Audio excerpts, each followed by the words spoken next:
And even drafting, a lot of gambling, a lot of gambiting, even back and forth between the trades of these heroes as we see Falcons APBREN on the blue side up against Liquid Echo on the red. Talking about risky decisions that you don't know if it'll pay off, if it'll be something that bites you in the butt. But early on, look at this. They're about to send Sanji back home. He's holding his ground, man. Look at this. Yeah, I think he's going to get denied here, unfortunately, because we are seeing that JP is hovering towards the top side of the map to make sure that Benny QT can actually survive this laning stage for as long as possible.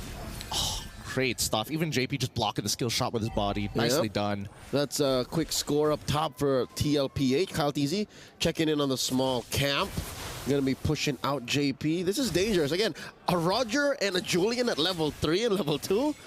Those are fully built heroes, kit-wise. But at least for TLPH, they're not making the same mistake that they did in the earlier stages, right? Hit level 3 and now you're in some trouble. But for the most part, I do think that from a Falcons APBREN side, FlapTZ, we need to see him make a super play at some point. Because if he catches both Sanji and Benny QT in a single final slash, that could just be game over. By the way, folks, this is his finals MVP hero from Season 12 when they won that championship at the EVM Convention Center in Manila in the last quarter of 2023. So this is a very monumental hero for FCAP. Liquid Echo, on the other hand, a lot of comfort in them as well. Again, Carl TZ getting that Akai, even if we were hoping that maybe he would get his hands on an assassin. This is just Liquid Echo just putting their foot on the ground saying, you know, this is how we play. And honestly, I think that Falcons APBREN's composition, like, if we had to play this, simulate this 2 drafts 10 times, I think that 9 out of 10 times Falcons APBREN should technically come out on top, right? And my reason being is that it's just easier to pull off. Like, Liquid Echo have to get really creative with the way that they rotate and as well as work with some of the interactions. Oh no, they find JP, forcing him to flicker into that bush as the turtle stands. Oh, nice Minnow and Fury, but Ogun goes down. Kyle TZ gets him, and they're going. He's spinning. There's another round. They dash in. It's a deeper fight now as Kyle TZ gets stunned. They're moving through. Kyle TZ, oh, he's just living on a prayer. Sanford takes him down. Oh, all the bodies dropping for Falcons APBREN. Still no revenge kills for Falcons APBREN. And 40. The Apex Predator, he's unstoppable. He keeps going, ends up with a double. He does it twice. He lands these executions every single time. Man does not miss. But honestly, at this point of time, it's great start for Liquid Echo. Let's look at this replay one more time, because honestly, when you do see Few drop down with the Netherrealm, that technically should have given an opportunity for the rest of FCAP to actually pull away. But I think they were getting a little confident that they could make something happen here and maybe trigger the Demonic Bark a couple more times so that FlapTZ to clean up that fight. They overheated the bursters, and here we go, another go at the turtle at a third of its health. There's a big Minnow and Fury keeping them at bay. Kyle TZ falls, Flap gets it, Kyle gets a turtle, Sanford falls. Finally, Falcons APBREN back on the board here in game number 4. And they find their reply almost straight away. Look at them running to the top side of the map, knowing exactly what Carl TZ's farm is looking like. They can't go any further here because at any moment there could be some reinforcements from the help of JP. All this while, Gold Lane was an island. It was Penny Cutie and Super Marco just going mano-a-mano. And yeah, JP will go ahead and give it a visit. Down bottom, you see FlapTZ with the fight. A replay brought to us by STC. Oh, look at that. I mean, really well-timed stuff here. Like, Kyle, he goes in utilizing the enhanced swords iframes to close the distance without getting CC'd. I will say at the very least that, you know, Flap, he's quick on the call. He is listening to everything that is going on. And if he can try to time it right, he could maybe stop Carl TZ for even getting the retribution off. Compared to game number 3, I think Falcons APBREN are comfortable now in the best way possible. Maybe they let it slip in the previous bout, but here this time around, I think they're eagle-eyed, falcon-eyed, if I may. There's a minute left until the next turtle spawns.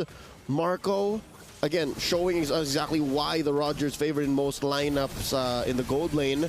And that's Ogun catching a good amount of beads. Oh no, that's Ogun very low, flickering on out. That's so many thrown at Ogun, he falls. Few finds Carl TZ. He's too late to save his roamer. Yep, great coverage here. Great coverage here for the size of Falcons APBREN. And the fact that they're purposefully delaying the position, revealing their positions. They're like, okay, Sanji, release the feathered airstrike now. Benny QT and JP start walking up. Carl, just sit in the bush for a couple of seconds and then walk out. So therefore, it's wasting Falcon APBREN's time, right?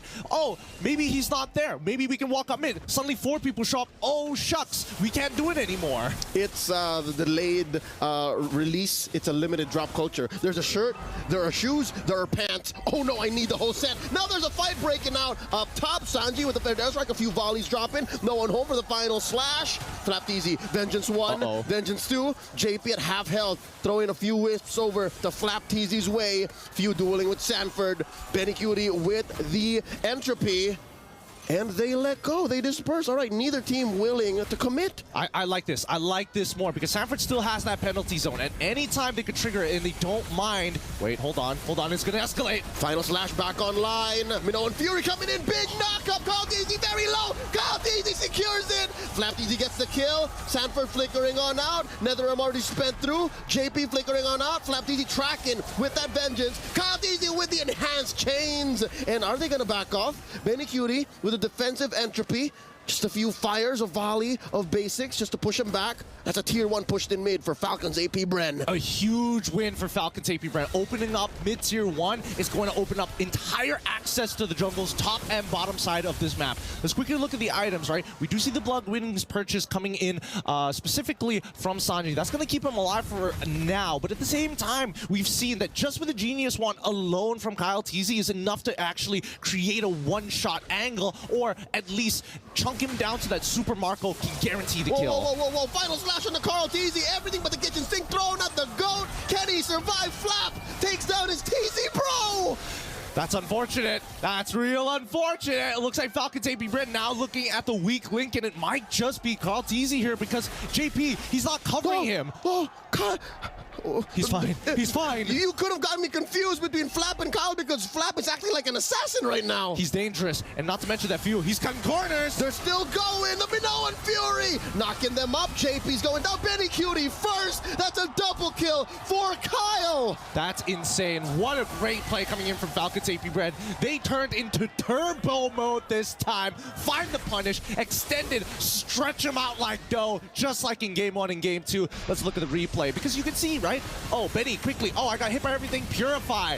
Kyle shows up. He's like, nah, nobody's getting out of this one.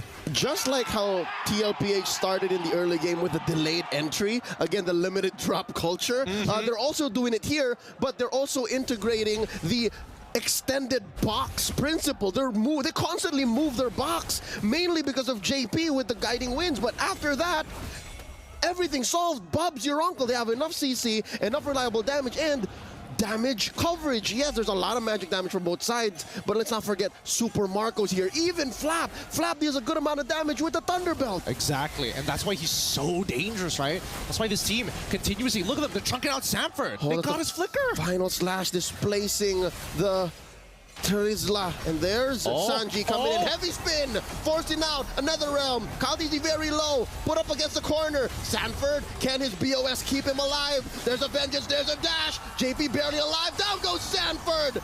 Oh, down goes JP as well, 2 kills. Flap easy, forcing out an entropy. Can he take down Benny? The answer is yes.